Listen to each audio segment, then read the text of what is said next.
everybody. It's a long time no see. It's so good to be back on this show. Um, we thought about doing watch alongs, but things just really didn't pan out. I feel like this is meant to be more so of an after show. Shut up. You're not supposed to talk. This is supposed to be more of we need to see everything in its totality first before commenting on it. But it's been a busy last few weeks. We had Fighter Fest. We had Summer Blockbuster. We had to watch our GOAT, Kenny Omega, literally get slaughtered on television. And also in that process, before we get into Grand Slam Mexico, there's been a lot of rumors going around about how do I say this? The validity of this show and some of the identities that we claim. There were accusations going around that not Dani, but Black Girl Wrestling might not actually be Black owned. And I wanted to be able to address those allegations here. It's going to be uncomfortable, but it's a very serious conversation. So we're going to do a face reveal. We're going to really get down to it. I've invited Black Girl Wrestling on here today. First thing I want to say is nigga. Oh my god, guys, 3, 2, 1. Oh god.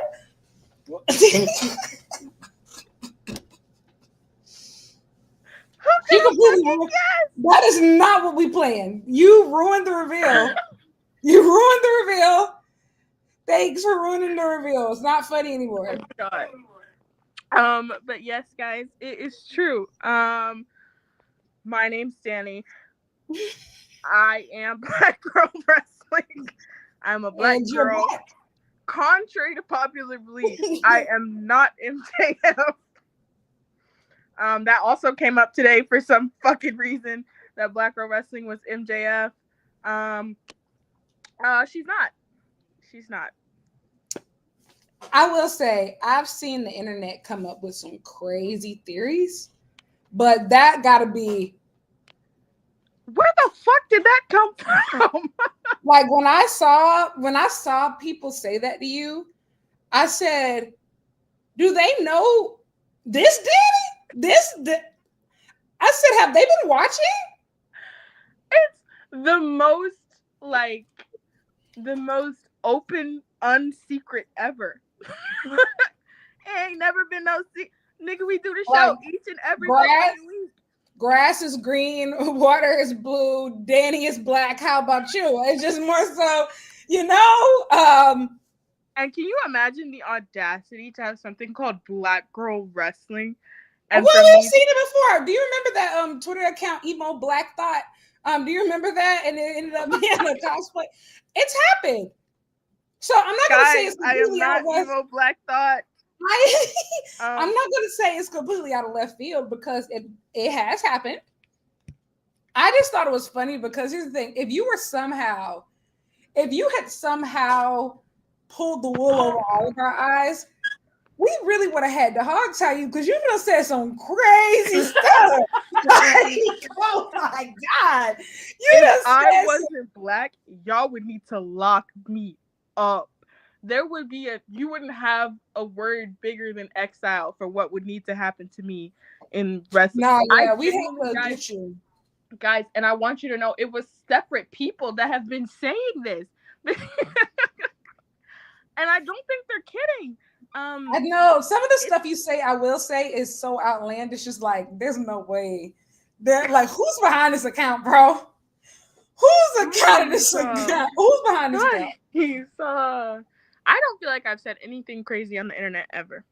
But you know what, though? I think that speaks to the growth of the Black Girl Wrestling page because I feel like there's like a group of people who have been around from the beginning, so they know exactly who started it. But some things after a while, it just becomes internet lore.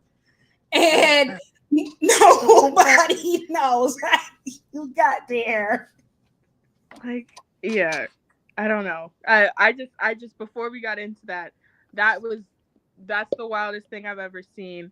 1, that I'm not black. 2, that I'm MJF. What? That What? and y'all don't even understand why that's funny on something. For so many reasons. Like, it's already funny, but man, if you only knew. Wow. That would have been really funny though. Like, that could be. Imagine if you were MJF. Could you imagine? Like, I think especially during this storyline, like during the Hurt Syndicate stuff, like that would be the funniest shit. You know what? If I was them, see, my problem is that I'm fucked up. If I was them, I would do something like that. I would run something like that during this angle, of like MJF defending himself online. But guys, do not be alarmed. I'm not MJF. Although you've never seen both of us in the same place. I will say that. Spider-Man Peter Parker, who knows? Who knows, guys? Stay tuned. That is the nicest thing anyone's ever said to me. He said that implies MJF is funny. Why'd you go off camera?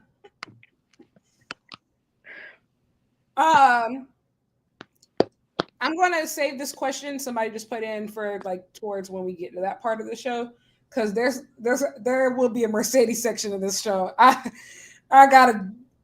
Oh my God, we're black girls. I feel inspired. I feel inspired. Anyway, let's start with the top of the show. Wow, I just want to say, I've been watching since yesterday. So I saw the CMLL versus AEW Ring of Honor show. I actually ended up biting the bullet and paying the $35 for the CMLL tier, just because like I was really nosy to see what happened this week. And oh my God, last night's show was crazy. Bandito, let me tell you something. Bandito, I got it all planned out. You will inherit that AEW Unified Championship. We're going to start in the C2. We're going to get you up real nice. We got that Kenny Omega match waiting for you at the door. Yep. You will win.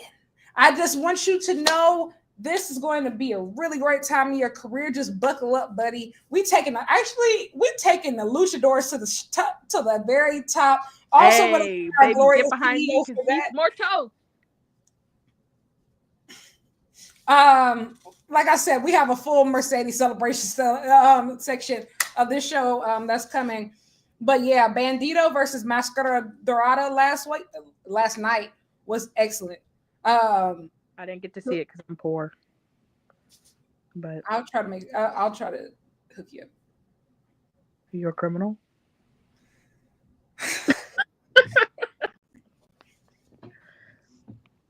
All right. You can tell we haven't done this show in a while because it's just...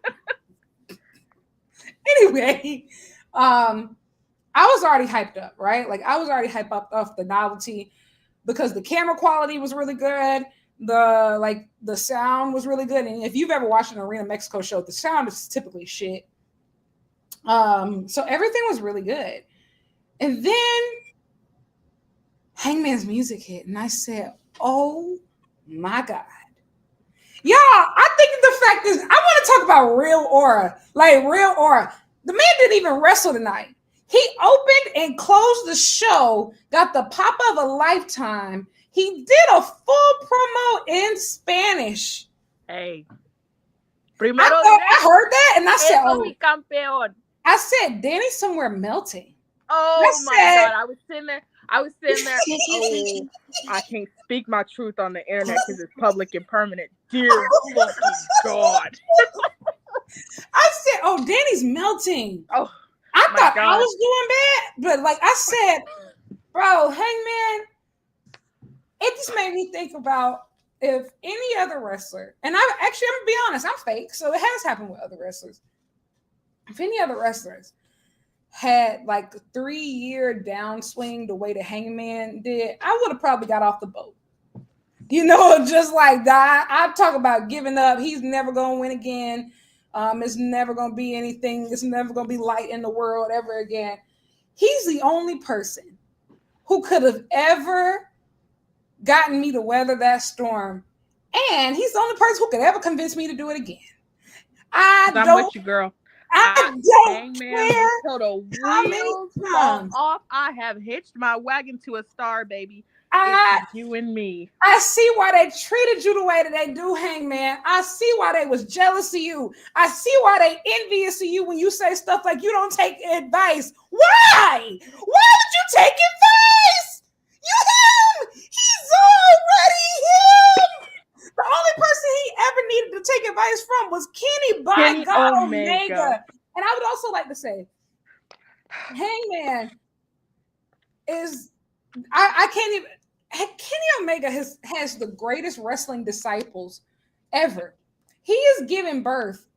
He is giving birth to truly a Mother Mary if you think about it. Well, I guess no. It's like an impreg situation. Yes. I think Takeshita's his child with Ibushi. Yes. Hangman is his child with Matt Jackson. And Ospreay's his child with Okada. Yes. Now, some might call him a bit of a whoremonger. He gets results. The man gets results.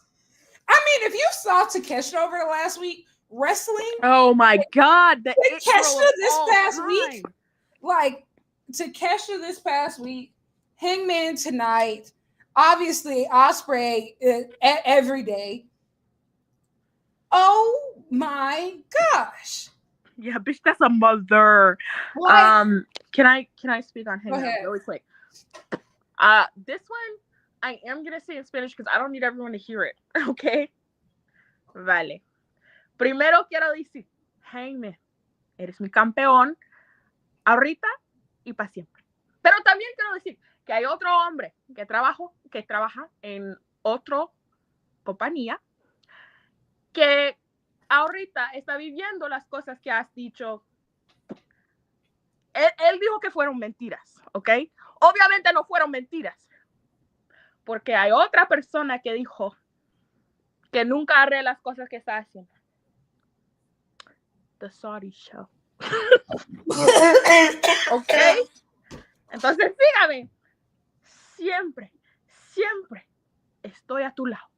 Siempre he sido a tu lado, ¿ok? Y nunca cambiaré. Ella tampoco. That's all. I don't know what you just said, but hell yeah. I will say you got the important part.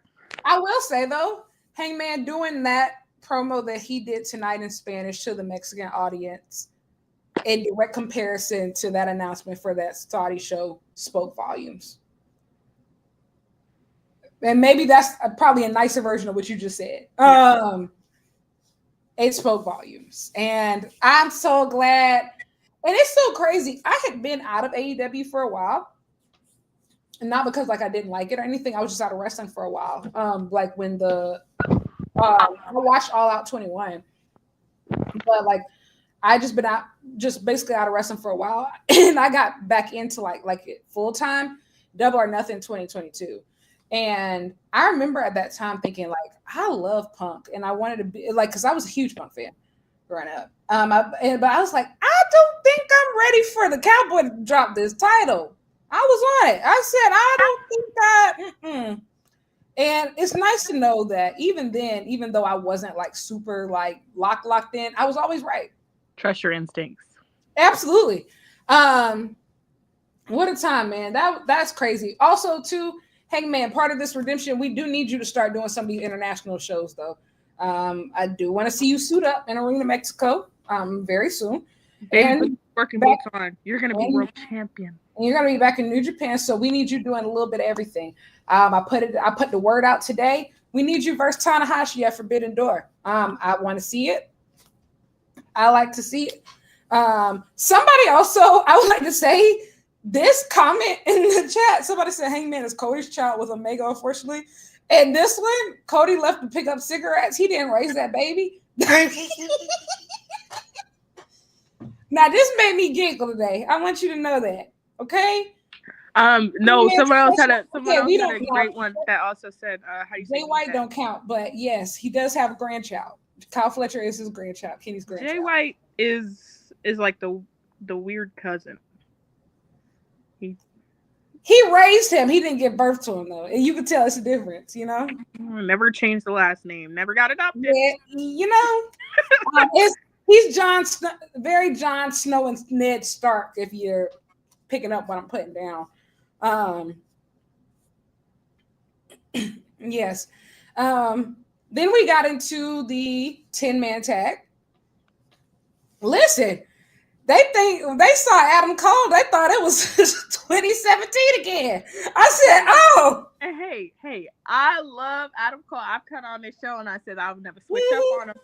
I don't know where that came from." They said, "Yeah, we ain't seen you since '92." Hey, you like it? I love it. Arena Mexico. I don't know. So yeah, that happened. Who else was in that match? There were so many people on this whole show. So many people in that. Oh my gosh, Takeshita. Yeah. Whoa, those Takeshita Bandito minutes. That's your all-in match. And it's not negotiable. This is not funny. We don't negotiate with terrorists. Tony Khan. I would also like to say your all-in match. Speaking of all-in, we have some news. We have an update. So Dani has been successfully peer pressured. Yes. The Dynamite Diaries. Your girl is y'all in. We're all in, baby. What I will say is I still don't have a ticket. I have a flight and a hotel and no ticket. So one thing about being an AEW fan, they're not going to sell out. Love them, but there'll be some. We're gonna have a blast, y'all. But I swear to God, I'm flying to Texas. I don't have a fucking ticket. I might get one. I don't know. I might try my luck. But I literally tweeted that I might just stand outside the stadium like them white girls do at Taylor Swift concerts. Is that a coin flip? You never do that. You got to see Omega with your bald eyes. I know you. You never do that. They put where Kenny Omega is. I have to find a way to be. I feel like they dangled this card in front of some of us like a little mouse to a cat too. They said, "Oh, we know you can't fucking work." They said you can't resist Kenny Omega. Everybody is a so-called free thinker until it's Omega. They said all your friends in here. They made Ospreay eat thumbtacks last week. They said we know how to get y'all. Y'all love some elite lore. And you know what? It's so rude because I don't have no fucking money. I did not plan on doing this. I don't have no fucking money. I don't have no fucking PTO. But my dumb ass said, you know what? They put literally all the favorite wrestlers on there and said, "You must come. You must come." They said, and I will say this is one thing that I think is fascinating, but it's also really annoying. AEW will slap you in the face so many times over and over again with all these teases of the matches that's supposed to happen for All In. But when they saw them ticket sales wasn't moving, they said, "Fine, we do have to listen to the women." Pull the lever. They said, "Bad bitches out here. We woo." They said, "Yeah. We do have to listen now. How do we get them? Hangman, Kenny Omega." And that's how we really get them. We know how to get them. We throw Swerve in there. We give him a little bit of Ospreay, sprinkle some Mercedes and Tony on top. And like moth to a flame, bitch. And then, you have the Young Bucks serve it to us. All right. Okay. Fine. But this brings up another good point. And guys, eventually we'll talk about Grand Slam Mexico. But it's been a minute. Give us It's been a minute. The Rob list is circulating once again. What are people saying about it? What do they say? I genuinely haven't seen. Well, so Kevin Knight told me to run up. So that's so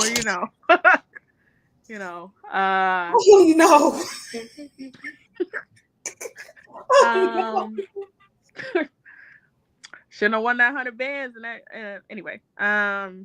So yeah, it's just funny to me that every time that circulates, people are like, "Oh my god, I've never seen this before." Because this time I unblocked Tony Khan and I quoted one of his tweets. I quoted one of his tweets with it, and people are like, "Oh my god, yeah, baby, I'm never seeing another media credential." Wow, and now I'm trying to see this. Oh my god! Oh, what, bro? He just quoted one of my tweets about Atlantis Jr. He said, "I've been knew about him." I said, because I posted that. I said, "What did he do to make these niggas that bad?" Okay. Oh my gosh! I see it now. He said, stop posting from nice places," and he said, shaking my head, "Be on people." Bro, Dani, what do you be doing? And people had the nerve to believe this account was white. Are you serious? Are you serious? It's been an interesting stretch for me on the internet this past week. Oh my god! So. I'm sorry. What do you be thinking? That's another one. I wish you guys knew why that was funny. What do you be thinking about, man? You know. No, I gotta shut my ass up. That's what I gotta do. It makes me really happy though that you're coming. I think I genuinely believe this is gonna sound almost really parasocial. I don't care. Hangman fans have suffered more than Bible characters. Elite fans, we've suffered. Kenny Omega fans have suffered a plague. I mean, and then they really rubbed it in last week. This is our victory lap, girls. This is our season for grace, for favor. Yeah. This is our season. This is our get back season. Yeah, go ahead. No, I was gonna say, and while we're on the subject of Kenny Omega, don't put my goat front and center when you know that bitch not gonna be there. Now, you could always argue, cards subject to change and what's advertisements and whatever. I do think that had I been a fan at Arena Mexico tonight, I would have been a little bit disappointed. Absolutely. Because almost all of the promotional material included Kenny Omega in some way, shape, or form. And it was clear that you wanted people to think that he would be there. Absolutely. So I do think it's a little fucked up to do that. Because I swear to God, bitch, had we been before last week, before the contract week signing was official, and you motherfuckers said, "Oh, maybe Kenny Omega will be at All In," and I bought a goddamn ticket, AEW would fail. I would be outside the fucking HQ in Jacksonville, and you would need to remove me, brother. Yeah, y'all.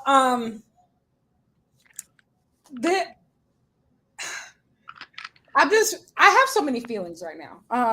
And AEW isn't perfect at all. Like one of the really good things that you just said is just about advertising him. He's not on there because I ain't gonna lie. I've been pissed. I would have been pissed. You tell me Kenny Omega gonna be there. He better be there. That's not one that you play about. Like you can play about anybody else. Do you know? Play with somebody. I don't know. Play Adam Copeland on there or something. Sorry, I mean respectfully.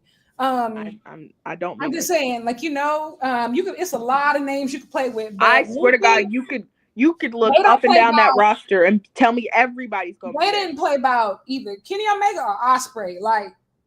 Don't lie to me about that. That's not funny. They wasn't even playing. And so, yeah. But I say all the same.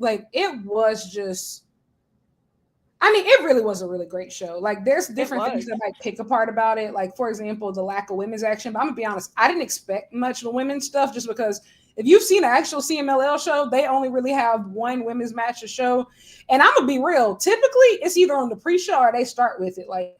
There's rarely women's shows that close to the main event. And I'm not saying that it's right or anything, but I'm just saying from a culture perspective, that was much better placement than they typically have women for sure. Yeah. So yeah, it really felt really authentic. Like that was history that we witnessed tonight, and like we're gonna probably refer to this moment for years and years to come. They should do a pay-per-view at this point. I'm fully down. A I'm badillion fully percent. down, and I need to go. This crowd was fucking insane.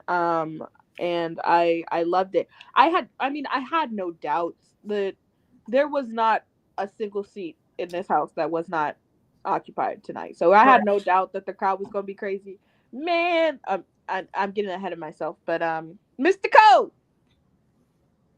And I also want to speak on that match, though. I mean, I feel like we basically hit on Okada versus Mark Briscoe with the Omega stuff. Like, I ain't gonna lie, Okada's him. This wasn't really super special, but I mean, did it have to be? He's him. And Mark Briscoe, it does his role really well. And don't try to tell me, oh, 2025 Okada this, 2025 Okada that. Nigga, you hear that coin drop? You heard everybody when that coin drop. When that coin drop. Don't do me. I hate to say it, but Okada and Don Callis works. Now, what does it mean for the rest of this? Like, does Don bald? Yes. Wait, what? What if Okada gets bald? All right, be serious. It's contagious. It's contagious. Oh, right. What I was saying was Okada specifically, he's such a big client in the same way that Kenny was just like this big insurmountable client. So like, I don't know what you do with, especially, I don't even think Don Callis was on commentary for the Don Callis family match earlier in that show. He didn't get on commentary until Okada. So it's just like, you done added half the roster to this family and now you're going to abandon them? Okay. I am not, I don't want to belabor this point. I'm not a huge fan of the Okada Don Callis pairing for a couple of reasons. One, because, oh my God, there's so many people in that family. And two, because I don't love the idea of, like, we never got really a resolution of why he's not with the Elite. So I don't love going from one group to another group as Kazuchika Okada. Like, I feel like if you were any other bitch, that I could let slide. It does bother me a little bit that I don't know. I think that you can stand alone, and I would love to see you do that in AEW at, like, where you're being presented on the card now. But I mean, I'm not like, I don't think it's the end of the world. I just don't think Don Callis adds anything interesting to Okada period, like right now or kind of in general. I don't get it. That's fair. I think one, I expected him to be a part of the story simply because he was a part of their story since the New Japan days, and obviously it seems like they're doing like the direct contrast, kind of like when Okada, the way that he like attacked Kenny was much like, you know, like with Mox and Kenny. And I also think that I don't think it's been confirmed that Okada's not in the Elite. I think they're just they're fighting two different battles. It feels like what they're doing is almost connected, especially since Kenny just did Anarchy in the Arena. And like I said, like when they all got attacked, Kenny, Swerve, Ospreay, and Hangman all get laid out on the same night. Like they're all getting hogtied and kidnapped. Like I do think like the stories are interconnected. And so, but if they are not, I agree with you. If they end up not being interconnected in some way and all this isn't connected, then I 100% see your frustration. But I still feel like there's some openings here. Seems like there's still going to be some room for, you know, some type of connection. I could see them doing like one last big all-star tag before All In or something. Let me ask you a question. Mm-hmm. Who wins? You know what? I used to say Okada needs to win. But I kind of want Kenny to win. But I also kind of don't want Kenny to win. They've both been so well protected. And I think like they both don't need to win, but they also both don't need to lose. I can imagine each of them holding that beautiful, gorgeous, gorgeous belt. Like I can genuinely, both of them would look amazing. Like I imagine the visual at the end of that match, one person standing over the other with those three belts, and it's going to be godly. But I could see either of them doing it, you know? I do think that to really establish him as, I think he's going to be established after this regardless. But I do think it would go the extra mile for Okada to win this, just because of, if he wins this, I feel like, yeah, he's going to be, I don't know, like he's going to feel like one of the biggest top players in the company. But I also think if he wins this belt, I don't want AEW to use that to absolve him from ever winning the world title, because I don't think they will. But I understand that thought process, and maybe we should do a y'all in preview. We should. But I think that it will be Okada. Well, maybe this is just me being hopeful, but I think that it will be Okada, one, because you just introduced this new pairing with Don Callis, and I don't think it has much of a point if he loses. But two, because I selfishly would love to see Hangman win the belt, and now Kenny Omega is freed up to interact with that, and however that might look next. But I think that Kenny interacts with Hangman regardless. I think so too.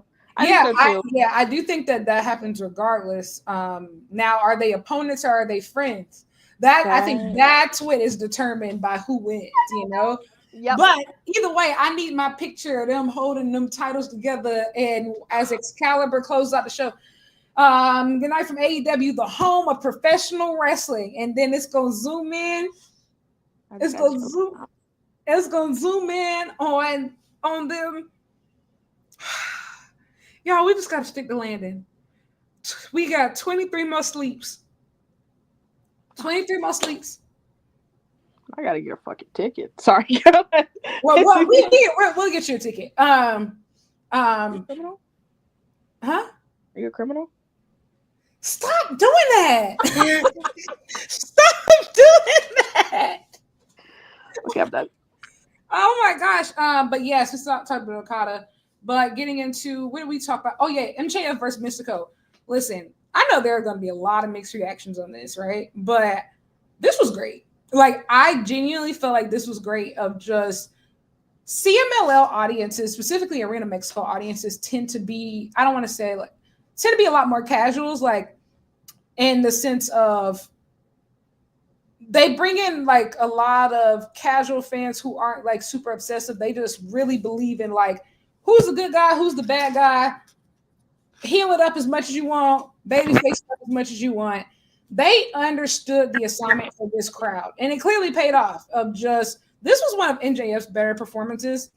Agreed. Now, I will say, now when he amps up all the American flag shit on like American television, it actually makes me want to like stab myself in the eye. But this perfectly made sense there. And I'll be honest, he had to really take it to hell, because if you even listened, like, it was a mixed reaction even. Yeah, he wasn't getting booed like that. Like, they were pretty into him. Like, they weren't as into him as they were Mistico, but there were people who were chanting, like, when he first came out, like, the boos weren't that heavy. And so he really had to do something kind of crazy to really get, like, the crowd to hate him. And I think we need a rematch. No, I agree with you. Y'all know me. I'm not a fan of the. It's not even like it's like pro America bullshit. It's more like it's American supremacy that I'm like, what? Why the fuck are we doing that? I do think that in this match, it made its point, and it contributed. It was a means to an end. He got the reaction that he was kind of hoping for, but that was Mistico. You walk on water. Arena Mexico, brother. I am not gonna pretend like I am someone that watches a whole bunch of CMLL. I watch a lot of Mascaradora and Mistico. That's the truth. And I watching okay, not to get deep for a second. I tweeted this, but watching Mistico's entrance actually made me cry. Not like tear up, but like cry. For a couple of reasons. One, because like you're just looking at the dynamics of the match, and it's it's supposed to be it's all America and Mexico, and then I was just thinking about like the state of the world, and I was like, oh my god, we as human beings have lost the plot so fucking much. We made all of this shit up. We made up borders.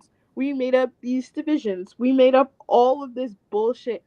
Everybody at the end of the day, all those people yell. I'm gonna tear up now, but all those people singing Mistico's song, everybody that was sitting and watching at home is just somebody trying to make the best of the shitty world that we are in, and someone trying to take advantage of the very short life that each of us have.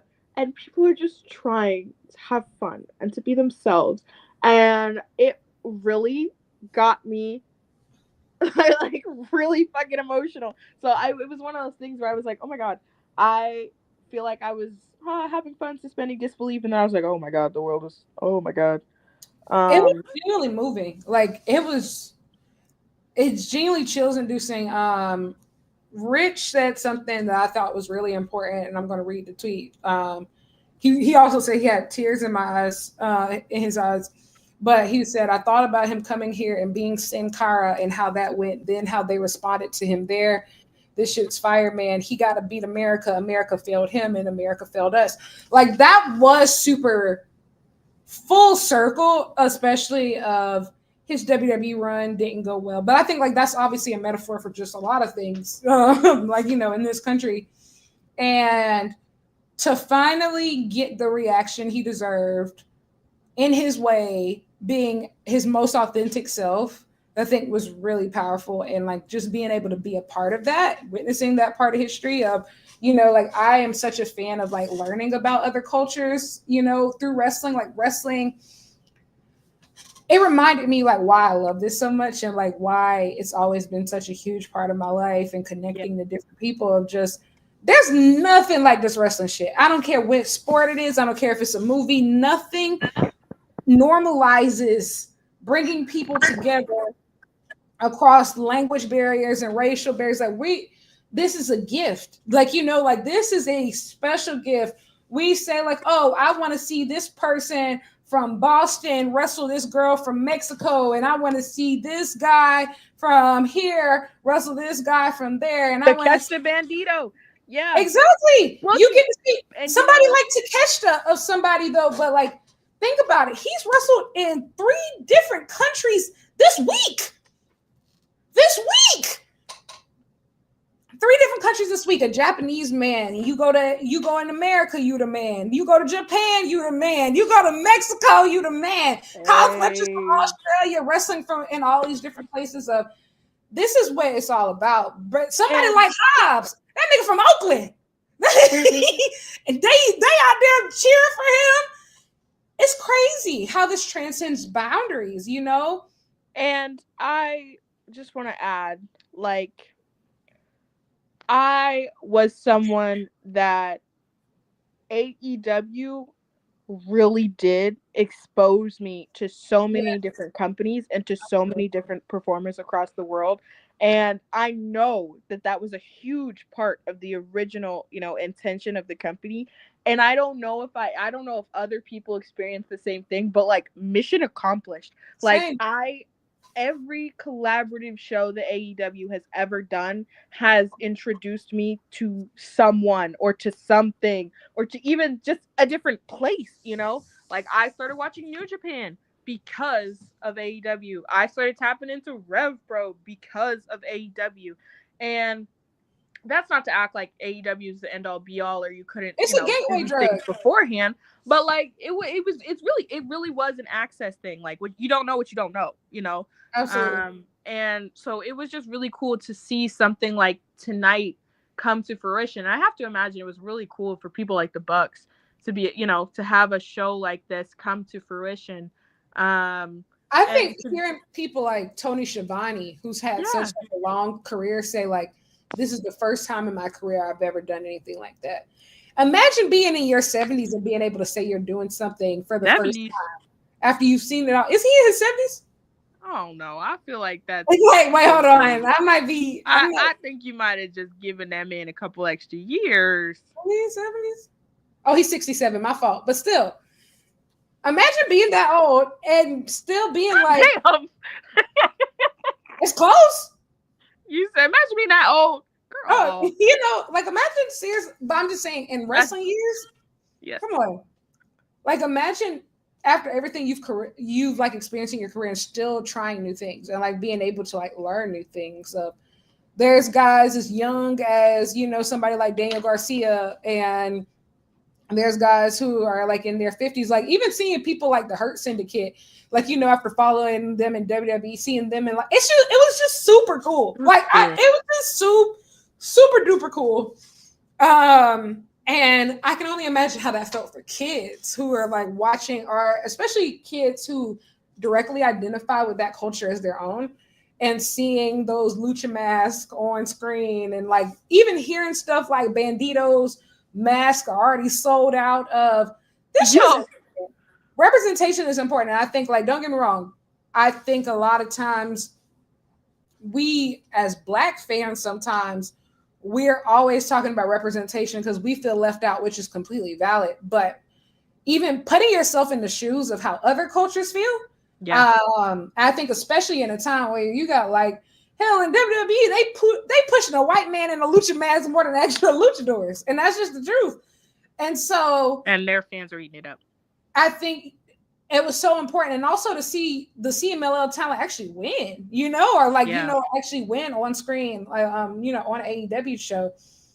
That was powerful. It spoke volumes, and it just proves that we can do more together than we ever could apart. Like, hey man, learn Spanish to talk to y'all. The crowd chanting in English.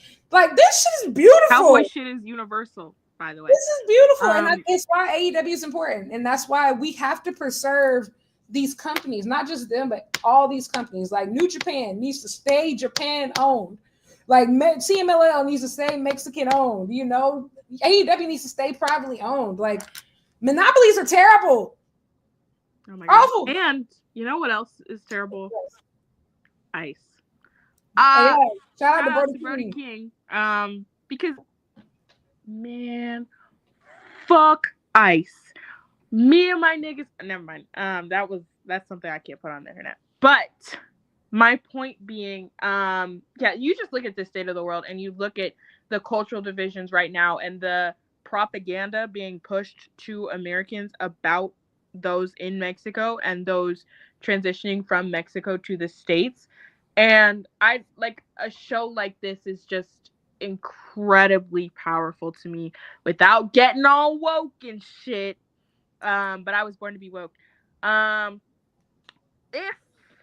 If you are perchance in need of legal assistance, Immigrant Rights Defense Fund, the American Civil Liberties Union, please look into getting red cards, which will tell you all of your rights just in case Immigrations and Customs Enforcement are for some reason interacting with you. Don't talk to cops. Don't talk to ICE.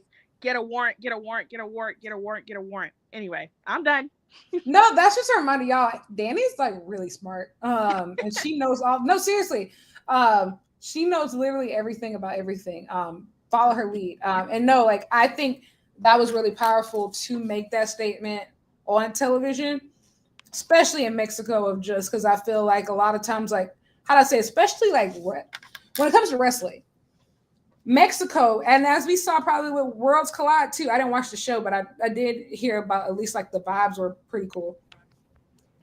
Mexican audiences are like a shot in the arm for any product, of like they give, like, their culture, like, mass is all great. Like, it's something that like a lot of times companies want to feed off of, and integrate that more for themselves. And so like when you're taking, I think it's important to give too.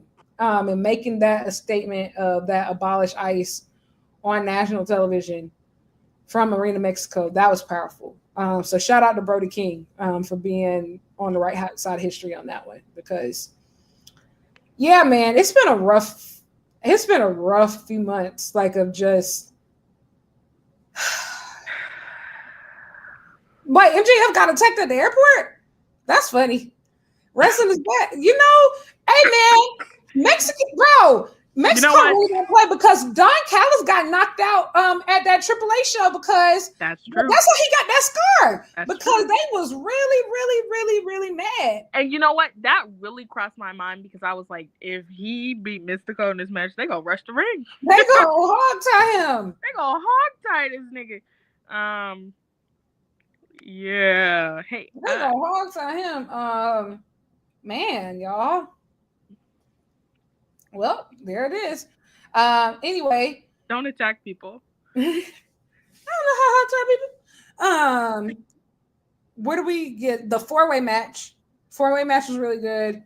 The Ricochet, Leo Rush, Hologram, and Mascara Dorada. I loved this match. Yes.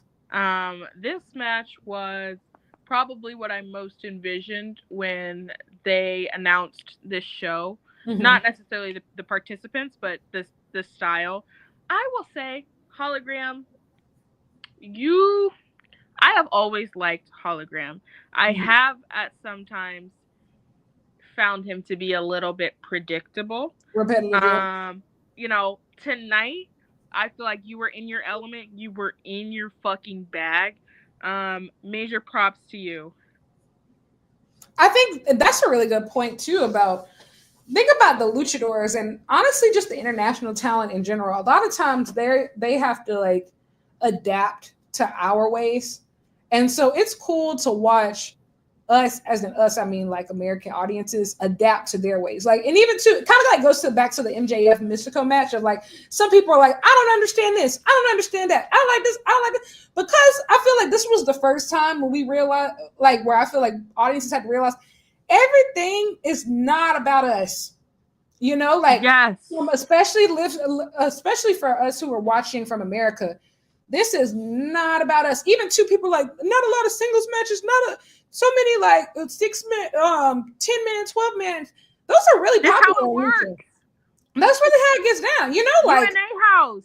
Exactly. Like party tags.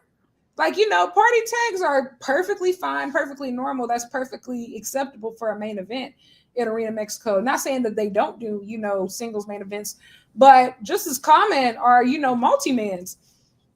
And so that was also a reminder of just watching like us. We have to adapt too sometimes, you know, everything ain't about us. And just because you're not used to it doesn't make it bad.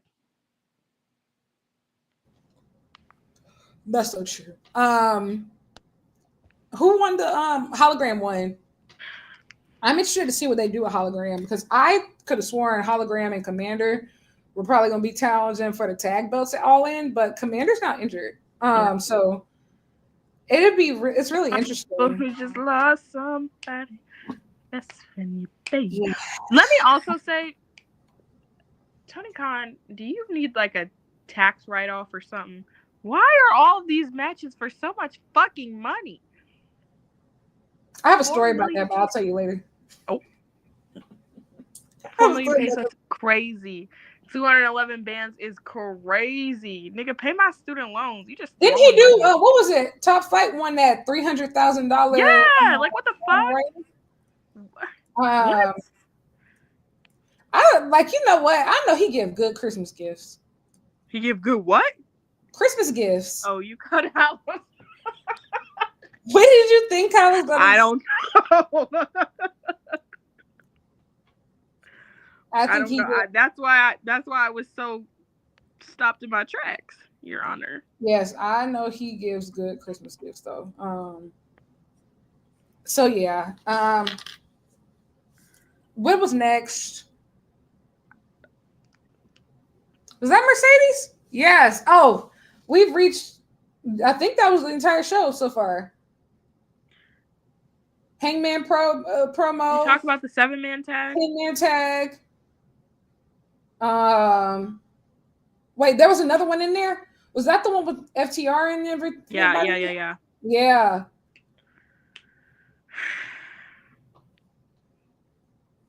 Oh. So then Mercedes FTR hair couldn't come. FTR. I know. Which, You know, oh, that was going to be a generalized statement that I was going to make against a certain population that I shouldn't say.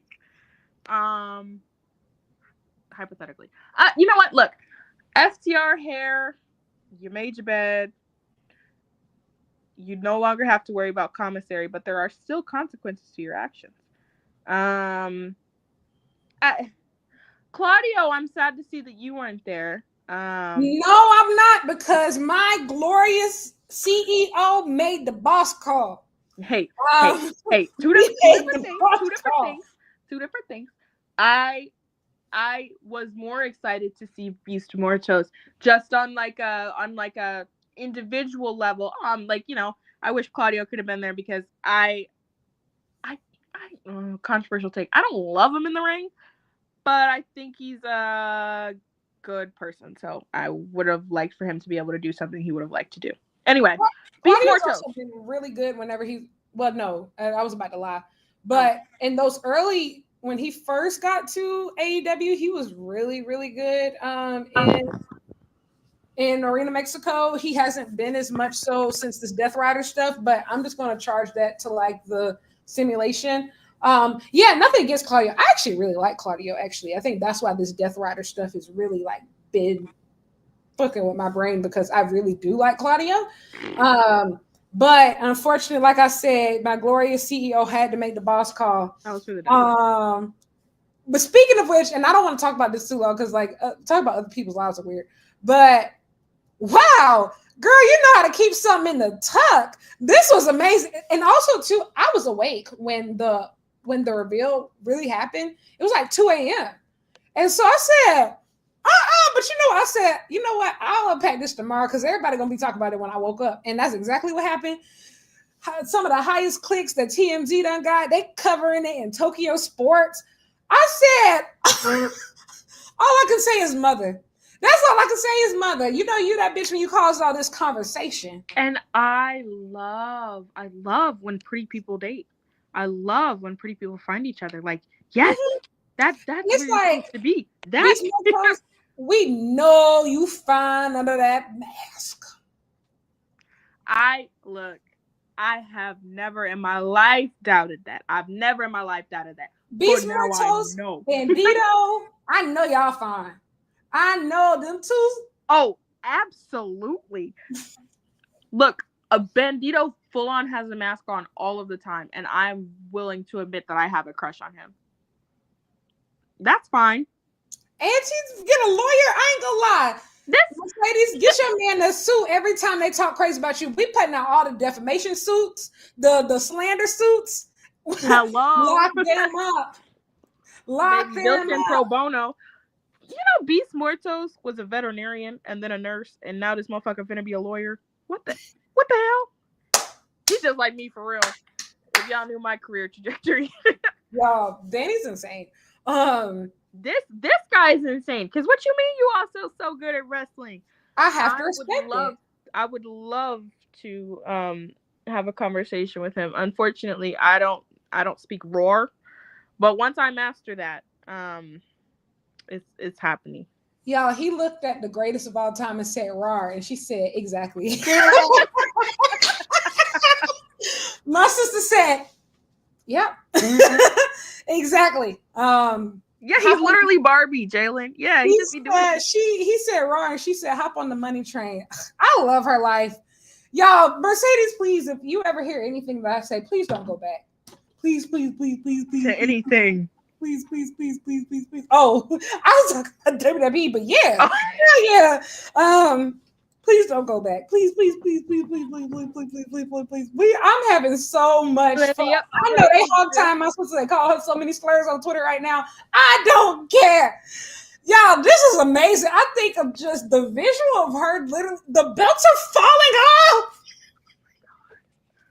The belts are falling off.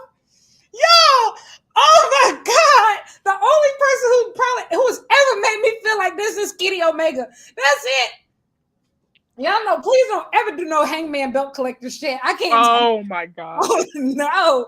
Oh my God. Bro, Mercedes, my goat. Oh, they could never make me hate you. They could never make you. And baby, this match reminded you bitches why. This match was phenomenal. And she has been look, y'all don't need to hear me talk about how much I love Mercedes Moné and how much of a goat she is.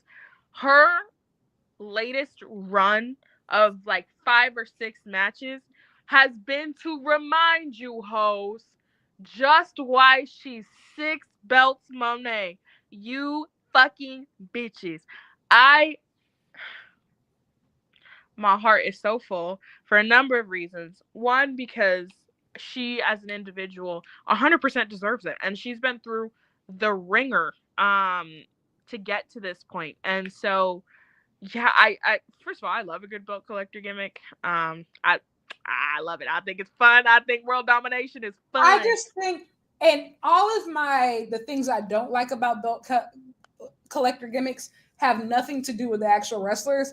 It's how the rest of the divisions are booked because of the bookers, and I do think there are so many valid criticisms, and somebody made this tweet, but like there's a lot of valid criticism about the women's division right now. Like, where is everybody else? Why is nothing else booked for All In? Mercedes isn't blamed for that. Y'all, she was the only women's match tonight and only got 7 minutes her damn self. Yep. What, like 7 fucking banging minutes. But yeah, like even Mercedes and Tony right now are literally fighting for scraps. And so if they are, there's really no hope for anybody else. And so I do hope that turns around. That was a great post gimmick from Tony. And her Carmen San Diego. All Elite Wrestling, you will fucking pay. I saw literally I didn't even see the finish of the match because it cut out, and then I went to go click on the next thing. I was a couple minutes behind. It cut out, and I went to go click on the next thing, and fucking Swerve is coming out here. Absolutely. Yeah, we've gotten to a point where, guys, against my better judgment, I'm still optimistic that this is going to be the greatest night of my life. I'm very optimistic. Not to set the bar high or anything. Because at this point, I feel like you got to be doing something. Like, Tony Khan listened to every other criticism, so it's just like, unfortunately, I just feel like me, nigga. There has to be something planned. Like, there has to be something planned. And also, too, put Athena on that goddamn show. That's why my real cross to bear really is Athena. Like, if we can get Athena on that card, I really think that everything else will work out. But we gotta get Athena on this card. Like, genuinely, everything is perfect. If we can get the women in some good positions, this card is perfect for me. Like, literally, I'm enjoying everything that's happening on the men top guy side. Like, and at this point, I don't even really mind Mercedes versus Tony outside of there's no TBS title matches because I don't think Mercedes is going to win anymore. I ain't gonna lie, she can't win. Like, if Mercedes wins, I want her to win. They gonna make up new slurs. I want her to win, and baby, I will be the reason why one in her army of defense. No, don't get me wrong. No, if she does win, then of course, like, I will be her biggest army of defense. But also at the same time, how are you going to defend all those at this point? Like, yes, understood. Like, and also too, we gotta get that TBS title. I don't even mind her keeping the world title. She can keep that. I don't mind that. We gotta get that TBS title on somebody else, though. Hey, and I understand all of that logically makes sense. My brain goes clack, clack, clack. Black girl belt collector. Well, yes, and that's why, but that's also the problem, because the same thing happened to me today. Of just like, in my mind, I was hearing all these criticisms, and then she won, and I said, "How many more can we get?" I said, "How many more?" I said, I'm intrigued now. How many more can we get? I said, come on. At this point, now we got to complete the Ultimo Dragon picture. She's almost there. I said, come on, y'all. How many more can we get? Like, Mercedes' stat sheet is incredible. She has won the world title for every single major wrestling market. Everyone. Oh my god. The it girl of all continents. Like, actually, if she could really probably get like the craziest global grand slam if she wins a title in Australia and Africa. Then she would have. I mean, we can make that happen. Antarctica doesn't have any wrestling, but as we found out. we did talk about that before. This is insane, and I think even Tony too. Like the timing also of Tony's appearance. Toni Storm is irreplaceable. Like Toni Storm, this is the run of her career. Like the reaction that she got for going full Carmen Sandiego, and like people always say, like, "Oh, the gimmick's not going to translate. Gimmick's not going to translate." Bro, these people love her. Everybody loves her. Do. Bro, Mercedes really having her way, man. Mercedes really having her way. We just got to get everybody else up. That's it. Like we just got to get everybody else up. I think these last couple weeks too. Like, what are we doing with Willow and Stat? What are we doing with Queen Aminata? What are we doing with Athena? If we can answer all of those questions, I think we're in good shape. Billionaire, give me the girl pin. You don't know what to do with all that. Absolutely. Literally. But shout out to my glorious CEO, the first woman to wrestle in Arena Mexico, the Tokyo Dome, Wembley Stadium, and Madison Square Garden, the second youngest wrestler to ever do so. Oh, my queen. I would also like to say that whenever she revisits that rivalry with Willow, it's going to be really, really good. And every single goal that Mercedes set for herself, Willow has managed to do it first, which is really funny. They both won the CMLL world title. They both won the New Japan Strong world title. They both won the TBS title, and they both won the Oral and Heart Cup. And Willow's achieved all of those first. Then Mercedes is going to be like, well, I did it better. And then they're going to fight. And it's going to be great. They're going to fight. It's going to be great. It's going to be so awesome. Oh, my God. Bro, Mercedes, you make me so happy. I'm just like, man. What a time to be alive. What a woman, man. Completely unrelated. Still wrestling related. I had a dream last night that I went to the library. And Darby Allin was the librarian. And I wanted to check out a copy of The Alchemist. And he kept being like, I'm not going to sell it to you. I'm not going to sell it to you. And I was like, why? And he was like, I'm just not going to fucking sell it to you. And I was like, this is a library. You don't sell anything. And then he got really mad and he threw me out of the library. So. Oh, Mercedes wrestling again in Arena Mexico again on Friday. I just heard what you said about the library, though. You're insane. No, that wasn't important. I just thought I would share with the class. Thank you for that, Dani. Anytime. What was the main event? Which was the million people were. Listen, Nicholas and Matthew Jackson. They will never, ever, ever, ever, ever, ever make me hate you. I want to go quickly though back to last week of that whole exchange at the end with Hangman said, "Stay out of my business, stay out of Ospreay's business, stay out of Swerve's business." Swerve is at the back, moodily watching. I've heard every word while Will Ospreay is face down, bleeding out. Yeah. Unfortunately, this is my jam. Hey, that's not unfortunate. This is at all.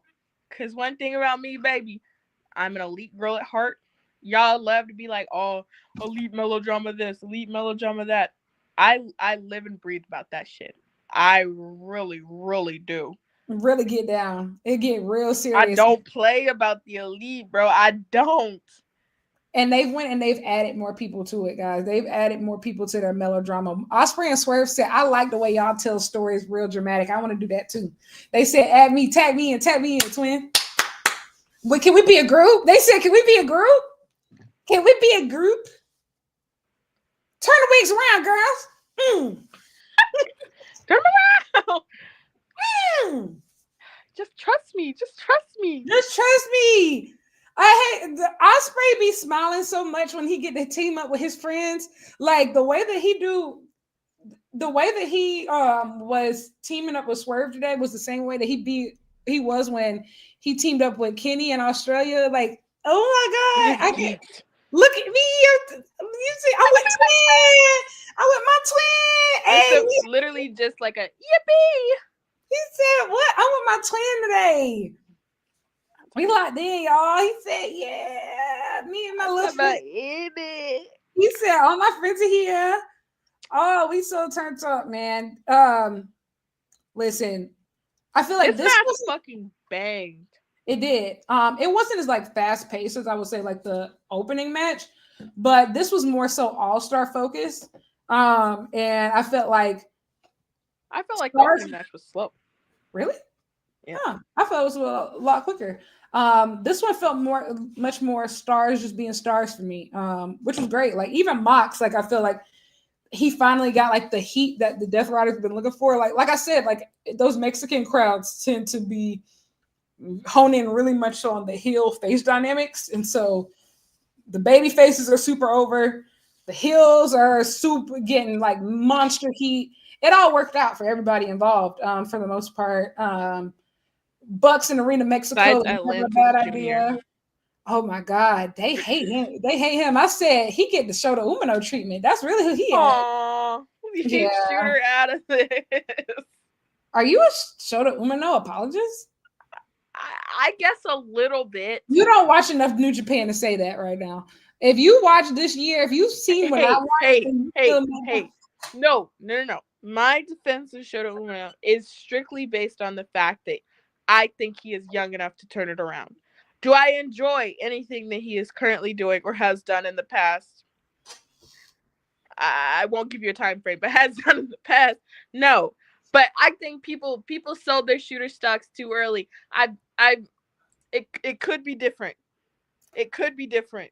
I also think I think we do need to be honest. I'm gonna hold your hand while I say this, but I feel like New Japan years are like 3 times the length as like regular wrestling years. And when you add that with the fact of this man came from Excursion in 2022. And my thing is also Okada leaving was supposed to be the wake-up call, right? And it seemed like everybody else, even though they haven't been perfect, everybody else was like, okay, let me at least try to lock in. Even Ren Narita, as terrible as he is with House of Torture, he locked into his role. Like he really locked into what he does. Yoda Tsuji stepped up, right? Gabe Kid stepped up, which is a whole nother conversation. Well, but all this, everybody, and Shota Umino said, nah. In fact, I'm going to regress. I'm going to get work. He said, y'all thought it was so funny when, bro, my big bro Ospreay really had y'all fooled, man. Yeah, bro. I don't know what to tell you, bro. And so then, but all these things can happen. No, I'm not done. I'm not done. Okada's gone. Shit, cool, man. And then, we doing this G1. You're missing a lot of the heavy hitters. And we end up putting the title on Zach. And then we give Shota Umino the opportunity to main event the Tokyo Dome. They said, all right, if nothing else go speed. That was a bad idea. No. Then they said, we are going to speed this up. We're going to try to speed this up as much as we can. We're going to put him in the Tokyo Dome. Bombs it. It was terrible. It was terrible. It was so bad that Zack Sabre Jr., who's a really good wrestler, has not even been able to recover his reputation for the rest of the year because he still has the stink of it. They give him a second chance the day afterwards in the Tokyo Dome against Claudio. That wasn't as bad. It wasn't as bad, but it wasn't great. Anybody else? Zach wrestled a much better match than he did the night before because he was trying to clear his name. Zach's a better wrestler. Well, yes. And then we keep going.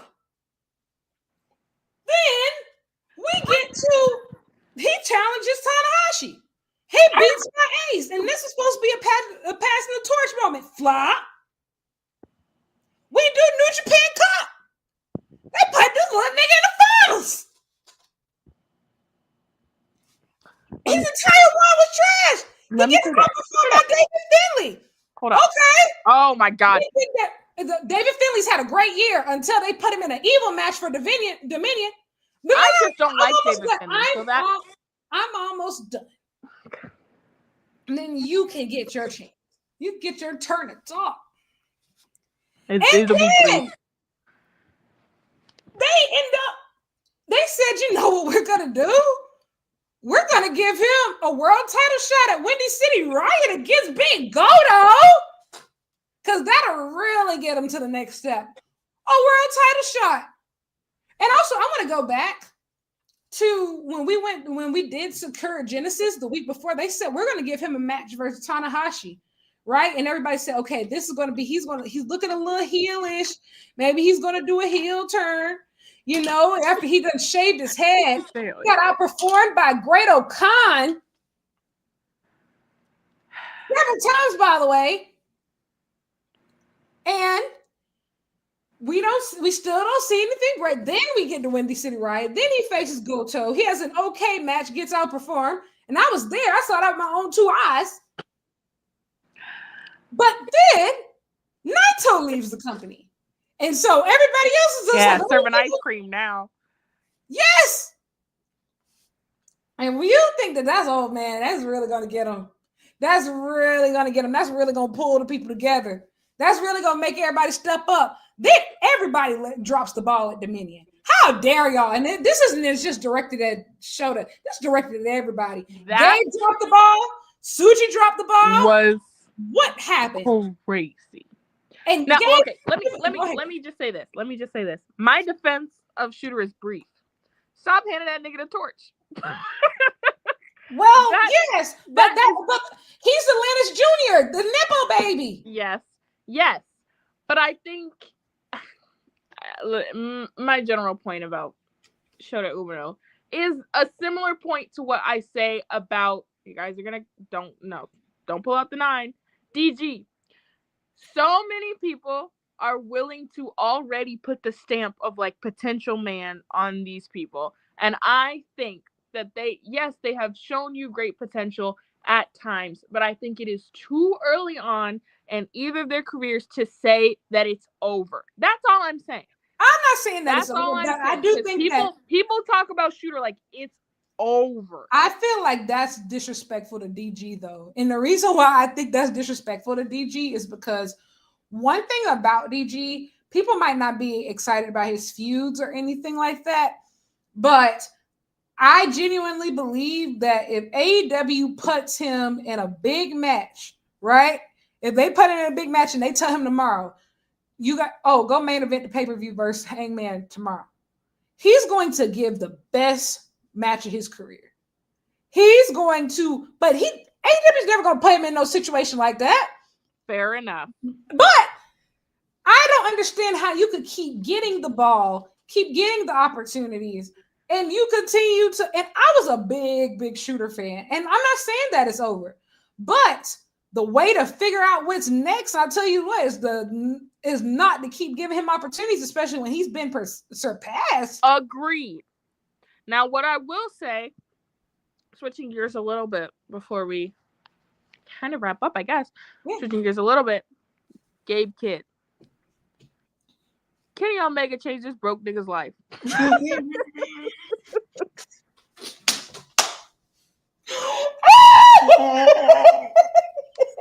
That's what that boils down to. But the thing is, I would be lying if I said it was just a Kenny match. He was on a run. That match that he had with Yota Tsuji at New Beginning in Osaka was almost better than the Kenny match. And that's a fact. The vibes are right. Everything was perfect. And I will say, as somebody who's watching all the house show tours, up until that run from January 5th to the New Japan Cup, Gabe was on top of the world. And I said this, I went on record saying this, and I, like, at the time, it made complete sense. I said, if you poll the Japanese audience in New Japan right now, and you say, these are all the young guys, which one of them should be Tana's last opponent at the Tokyo Dome? Gabe would probably win. And at that point, nobody is more over than him. Like, I mean, other than maybe Goto, that's the only person who was getting any type of reactions touching Gabe Kid. And I felt like he had become a much more, for a while, it seemed like he was becoming a much more methodical wrestler, much less of the I'm a madman stuff. So we thought he learned his lesson from a lot of the, the Kenny match. And then this AEW shit started. And oh my God. I want to pause and tell you that there is no we. Now, I'm not talking about me and you. I'm talking you about and your people versus me and mine. Okay?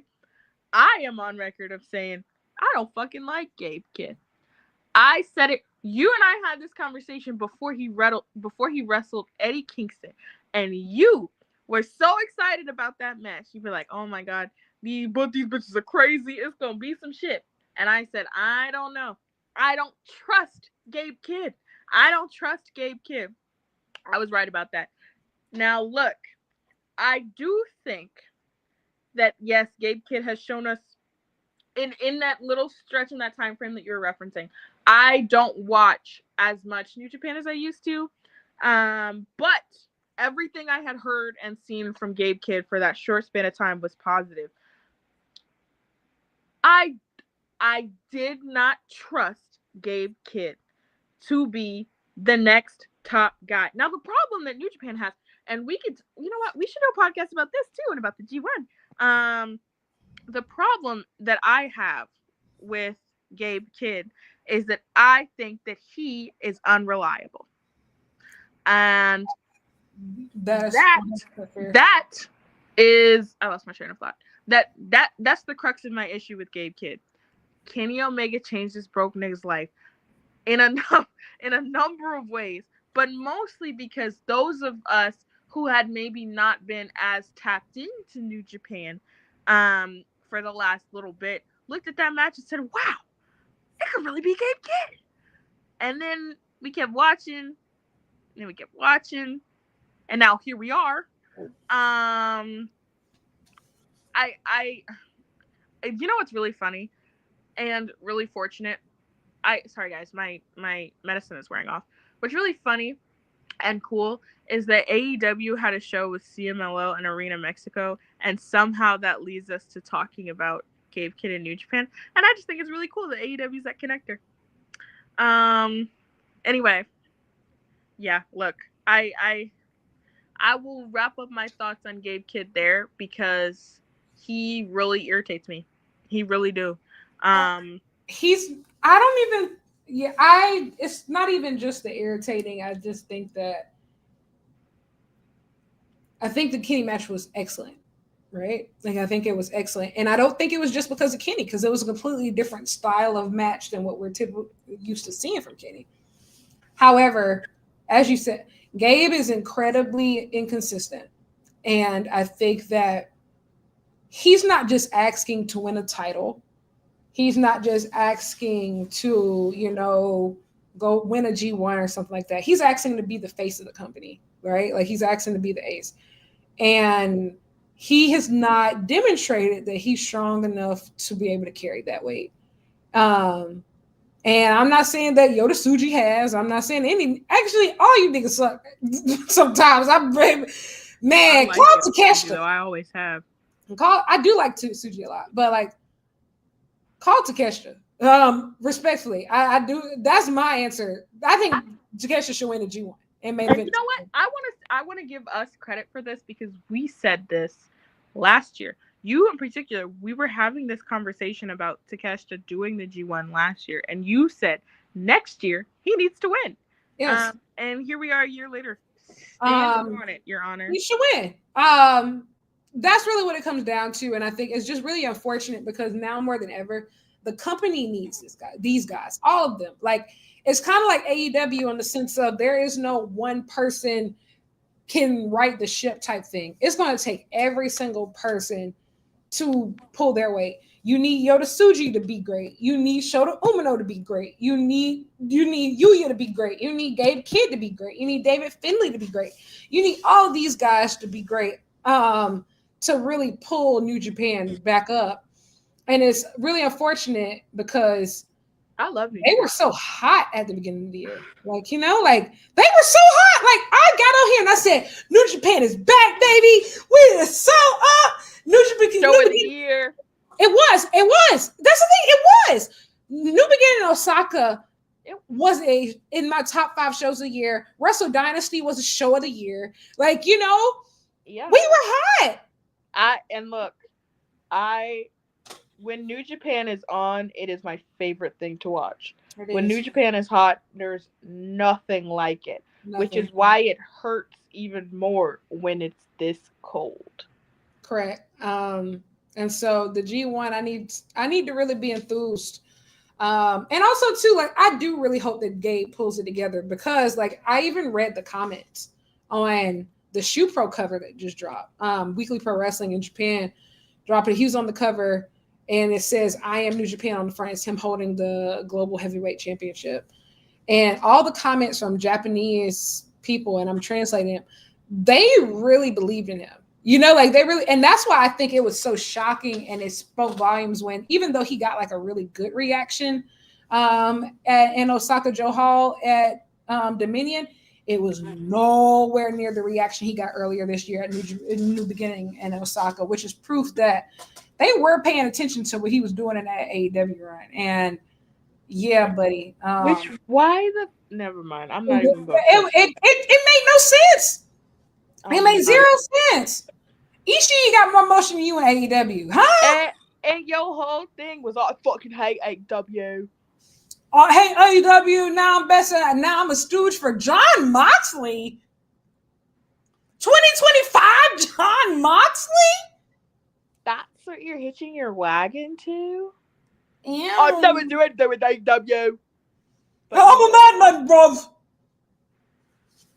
Look at me, I got no hair. Like, so yeah, that's really kind of how I feel. I really do. Gabe got to lock in, especially now that he actually is holding that belt. Like the company needs you to lock in. Like the company needs all y'all to lock in. I don't know what, like, really bad night. Dominion, except for that king, Hiroki Goto. I want you to know that I hope that your pillow is always cold. I hope that you always have gas in your car. I hope that, you know, you always get the freshest slice of bread from the bakery. You are everything and everything is you. What you and Shingo Takagi did, because I'm gonna be honest, I was about to, I can't say what I was about to do, but I was really excited for Dominion just because it's the second biggest New Japan show of the year, and I don't really stay up late for a lot of New Japan shows anymore. So if I do, it's a really big one. So I stayed up late, and like I bought Sinners, so I watched Sinners right before it. And it was really spooky late at night. And, you know. Man, fuck y'all. She made a whole day out of it. You know? And I got to stay up really late morning. I was super excited.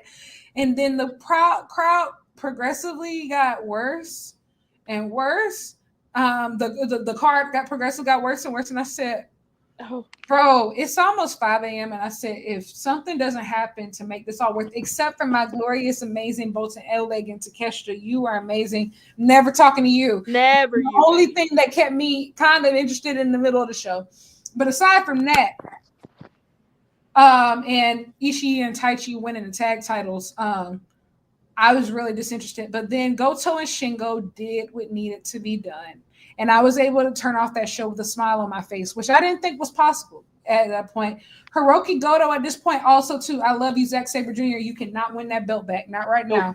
The Tanahashi Jam, you cannot win that back. Sorry, not right now. Not right now. Shh. It's okay. We're going to get it back to you at a later date. Matter of fact, if you want to take a belt off somebody, take that global belt off Gabe. You can do that. Matter of fact, let's. ZSJ will always have a fan of me. Today's not the day. Yes, we love you though. We really do love you, but Goto needs to hold that belt until Tokyo Dome, brother. Yes. Yeah, and so I wasn't planning to do a New Japan catch up, but I'm really glad that we got to say all this. Yeah, man. Hangman saved the day. At the end of the day, that's really what it came down to.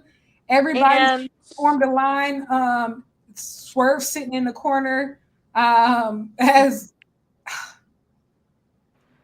go ahead and join the train, bud. You want to so bad. You want to so bad. They're literally itching to support each other. Just do it.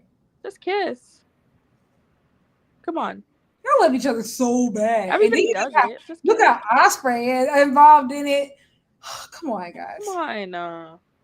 Let's get down to business. You know, you guys want this more than I do. It's okay. But I digress. I think that's it. Yeah. Anything that you'd like to plug? No. Okay. For me, oh my gosh, guys. So I've started a Discord with my good friend Victor Perry from the Wrestling Club. And it's called the Matchbox Club. And so every week we assign matches. And then on Sundays, we all get on a big call on a Discord group and we just kiki about it. You can subscribe. I've been tweeting about it. I need to put in the link in my bio so it's easily to find. But it's a 7-day free trial and then $2 a month. We're going to have very special guests. We stream stuff in there sometimes. Like we were streaming the CMLL show last night. And I'll probably stream Fantastica Mania in there. And we'll watch it together. But yeah, that's really cool. And I have a big announcement, but it'll have to come next week. But I'll tell Dani, I'll tell you after. But okay. I lied though. I do have something to plug. I forgot. We have a podcast. Black Girl Wrestling is a podcast. And I just released an episode the other day talking about CM Punk and the Saudi show and moral responsibility and social capital. It's not the world's most fun episode, but it's fun to put our thinking caps on every once in a while. You know what this is something I really appreciate about you. You don't take shit seriously. Like, you don't take shit seriously, but when you really are bothered, you're gonna make it everybody's problem.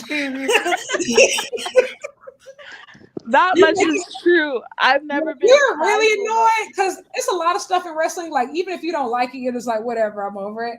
But like I say, yeah, Phil really grinded her gears. Oh, he got her good. And you know what? Get him again. Get him for me. I felt personally slapped. I hate to even talk about this, but I felt personally slapped in the face. I think of just, for me as a kid, people like, you like wrestlers because of their views.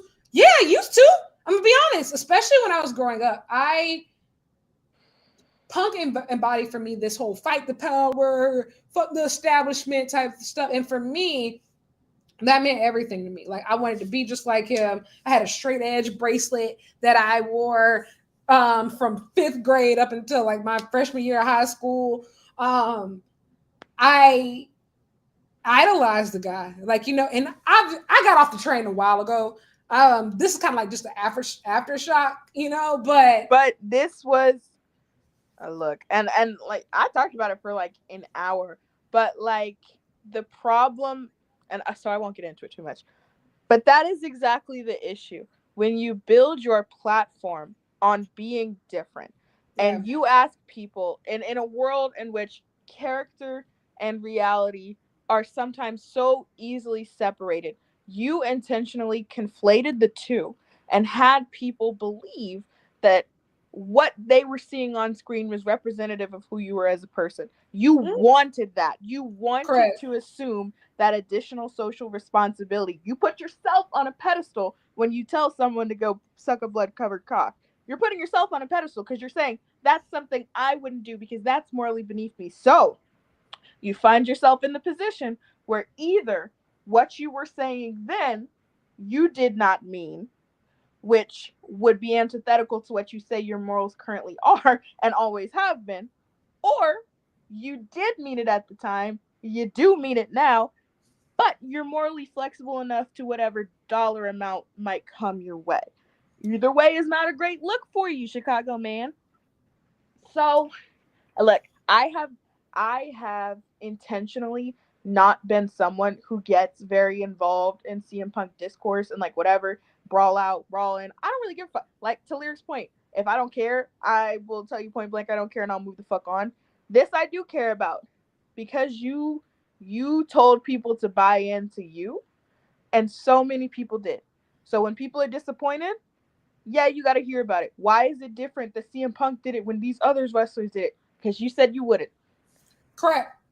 Anyway. You put yourself purposefully on that pedestal. Yes. And you continue to. Like, you continue to. You did it in Ring of Honor. You did it in WWE. You did it in AEW. You do it again now you're in WWE. You still try to pretend to be that guy. And so, you know, like, you set that expectation. And I say, it like, that's why I always go back to my childhood of, that is why he appealed to me. I think that's why he appealed to so many other people.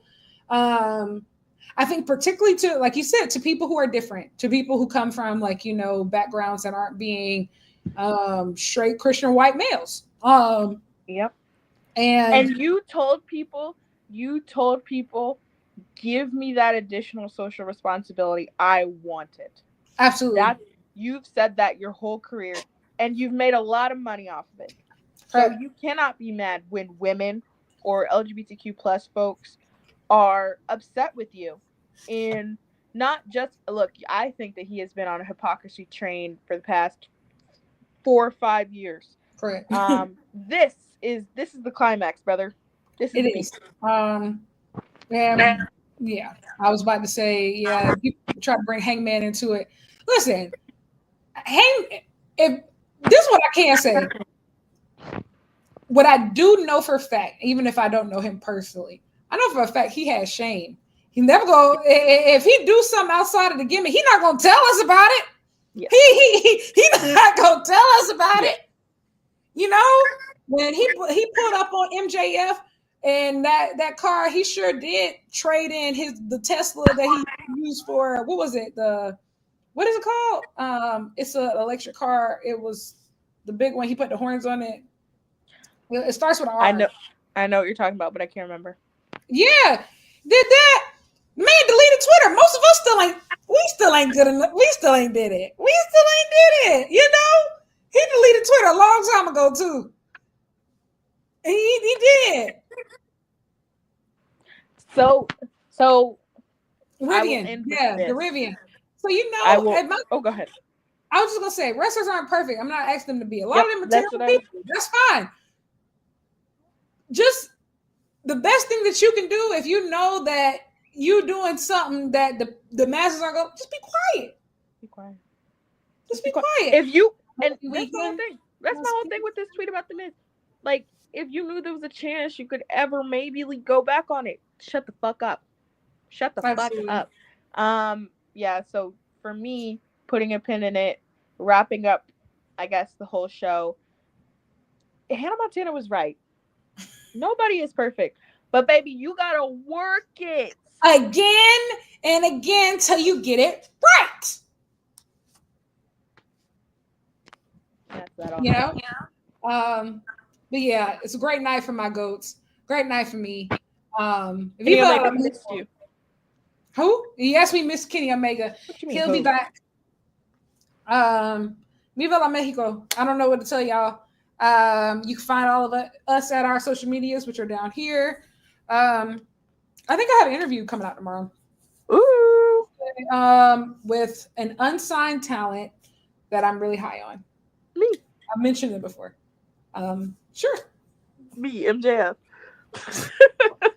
All right. On that note, we'll talk to you later. See you next week. We are back, I think, just about every week before All In. Bye, guys. All right. See you soon. Bye.